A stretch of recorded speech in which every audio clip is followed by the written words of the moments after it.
मित्रों नमस्कार, मैं आपका मित्र भूपेन ठाकरे स्वागत करता हूं अपने यूट्यूब चैनल जीएस मंथन 88 पे। और आज हम जो है मध्य प्रदेश की सिंचाई एवं उसकी जो नदी घाटी परियोजनाएं हैं उससे संबंधित जो भी महत्वपूर्ण फैक्ट है आज हम उसका अध्ययन करेंगे। ठीक है, बहुत छोटा सा वीडियो होगा, है ना। उससे पहले मैं आप लोगों से एक बात कहना चाहता हूँ, अगर आपको मेरा वीडियो पसंद आता है तो उसे प्लीज़ लाइक, सब्सक्राइब और शेयर ज़रूर करें और प्लीज़ ज़्यादा कमेंट ज़रूर कर देंगे यार। ठीक है, तो चलिए वीडियो अपना स्टार्ट करते हैं।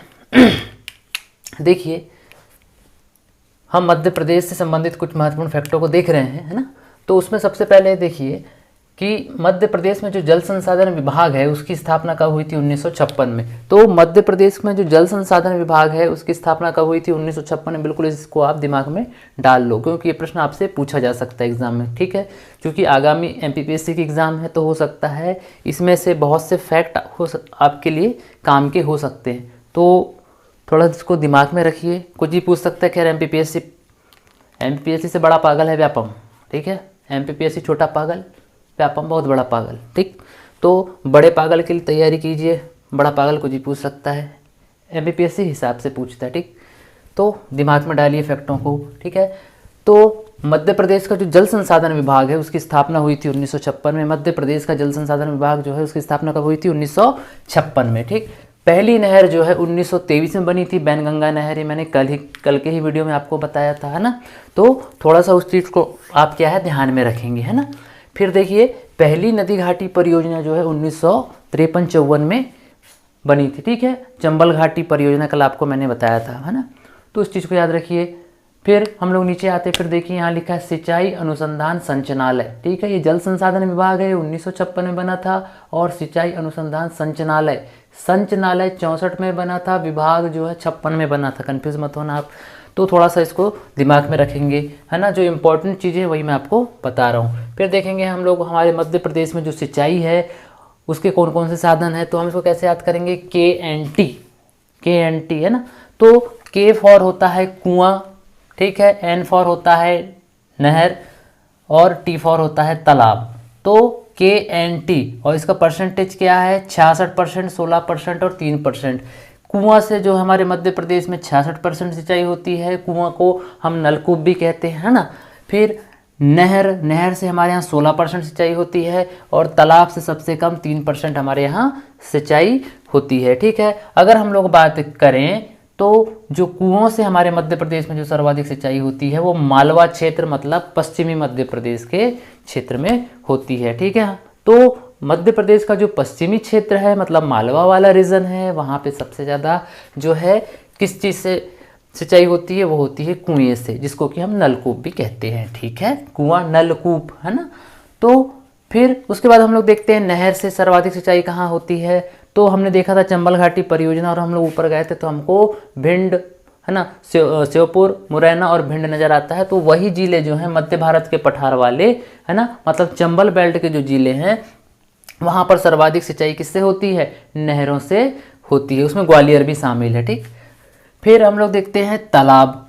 तो तालाब से जो सर्वाधिक सिंचाई होती है वो हमारे बालाघाट जिले में होती है। ठीक है, इस तरीके से आप लोग ध्यान रखेंगे। और एक फैक्ट और याद रख लिए कि बालाघाट को धान नगरी भी कहते हैं और बालाघाट को मैंगनीज नगरी भी कहते हैं। ठीक है, ये कुछ फैक्ट और याद रख लीजिए, है ना। और मध्य प्रदेश जो है नक्सल प्रभावित जिला भी है, ये चीज़ आप लोग याद रख लीजिएगा। तो के-एन-टी 6616-3 रट लो बिल्कुल, के-एन-टी 6616-3, के-एन-टी 6616-3, के फॉर कुआं, एन फॉर नहर, टी फॉर तालाब, और इनके क्षेत्र देख लीजिएगा। ठीक है, फिर मध्य प्रदेश में जो औसत वार्षिक वर्षा होती है वो 112 सेंटीमीटर होती है। तो उस हिसाब से मध्य प्रदेश में सर्वाधिक वर्षा जो होती है पचमढ़ी में, मतलब पचमढ़ी में अधिकतम वर्षा कितनी होती है? 112 सेंटीमीटर, ये औसत है ना। तो सर्वाधिक बारिश कहाँ पर होती है? पचमढ़ी में। पचमढ़ी कहाँ पे आता है? होशंगाबाद जिले के अंतर्गत है ना। फिर न्यूनतम वर्षा कहाँ पर होती है ना?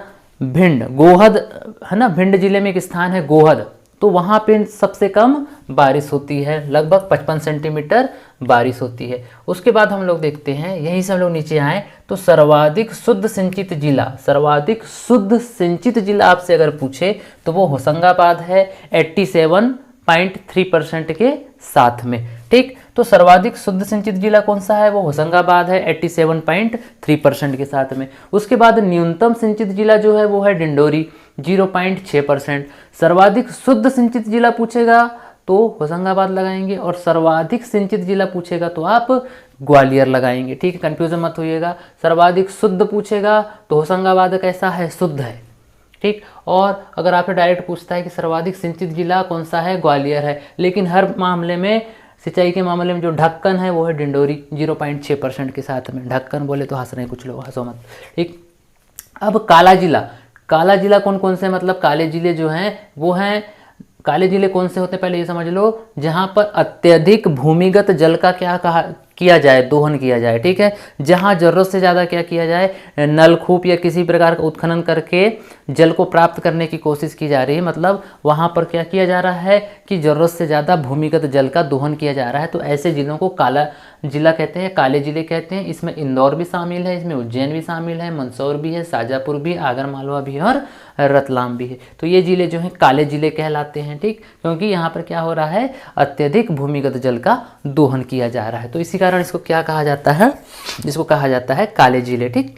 फिर सर्वाधिक नहरी सिंचाई वाली परियोजना, मतलब कौन सी परियोजना है वो, तवा परियोजना। मतलब तवा परियोजना के द्वारा जो है सर्वाधिक नहरें निकाली गई हैं और इन नहरों से सर्वाधिक सिंचाई हमारे मध्य प्रदेश में होती है, ठीक है। तो सर्वाधिक नहरी सिंचाई वाली परियोजना कौन सी है, तो आप लोग याद रख लीजिएगा कि ये क्या है, तवा परियोजना है, क्योंकि एमपीपीएससी आपसे ये पूछ सकता है ना, क्वेश्चन आ सकता है कि सर्वाधिक नहरी सिंचाई वाली परियोजना कौन सी है, मतलब सबसे ज़्यादा नहरें किससे निकाली गई हैं, किस परियोजना से, तवा परियोजना से निकाली गई हैं, ठीक। फिर हम लोग देखते हैं सर्वाधिक सिंचित फसल, हमारे यहाँ गेहूं है 78.9% के साथ में। गेहूं जो है मध्य प्रदेश की सर्वाधिक सिंचित फसल है, ठीक।